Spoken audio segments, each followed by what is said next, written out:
Lovely Film Production. अरे उठा सा रे मंगरुआ डबलुआ बगलुआ उठा सा। अरे साला जल्दी उठो बना रे अपना खेत के पास अरे दूसरा खेत में चल गइली सा रा फुटलिया रा साला उठ मंगरुआ रा साला उठ गाड़ी गिरा जा साले सुतो रहलो हम जातनी घेवड़ा खइया लोग। कौनो जाल लेके आव कौनो बंसी बजाओ खाली नैनी बोई की देख हमरा मोरले बताओ अवसर अरे आ कोई भइलो रूप। कौनो जाल लेके आव कौनो बंसी बजाओ खाली नैनी बोई की देख हमरा मोरले बताओ खाली उठो सा सबेर भइल बारे। अरे लिया कुदारी बाल्टी रे रजवा शंकरवा भोलवा उठा सा भोर गए। हर चलो सलैका मछरी मारे चल चल हर चलो सलैका मछरी मारे। अरे चला सलैका मछरी मारे ले आवा सा लोटा थरिया बर्तन हड़िया चला सा चवरा के खेत में ओही जे खर धान कावल जाई आ मछरी पकावल जाई आ मस्त फर्स्ट क्लास मरचा के संगे पीस पीस के खाई जाई।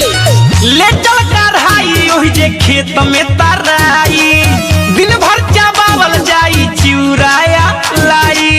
ये भइयो हम नीमा का मरचा लेके आवत नी रुक।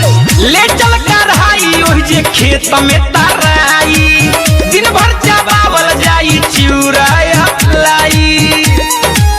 तया जब पियाहू के मन करता रे भइयो रे का रे अरे जाल मुस काट देले बा भाग साला भूटे लिया जो अपने लिया के मच्छरदानी लिया।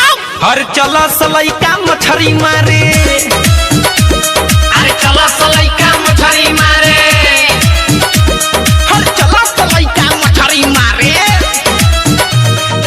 आप सुन रहे हैं अमित पटेल की आवाज में। अरे बाबू इतना मछली केने भाई सोडे पूरा गाँव के सहेज के ले जे आए। अरे कक्का मुस्कानवा के खेत में हो।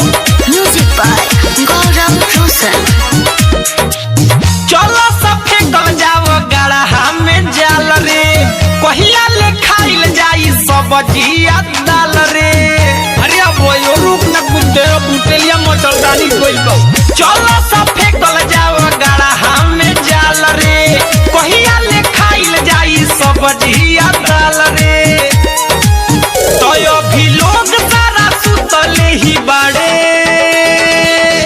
अरे रे साला भूटे लिया है ने आप ते बाना पर का करतरिस रे रे भाइयो ओइ साला काले हमरे से गड़ा उदा होता अपन त घेवड़ा खइबा। और चलो सलैका मछरी मारे चलो सलैका मछरी मारे और चलो सलैका मछरी मारे।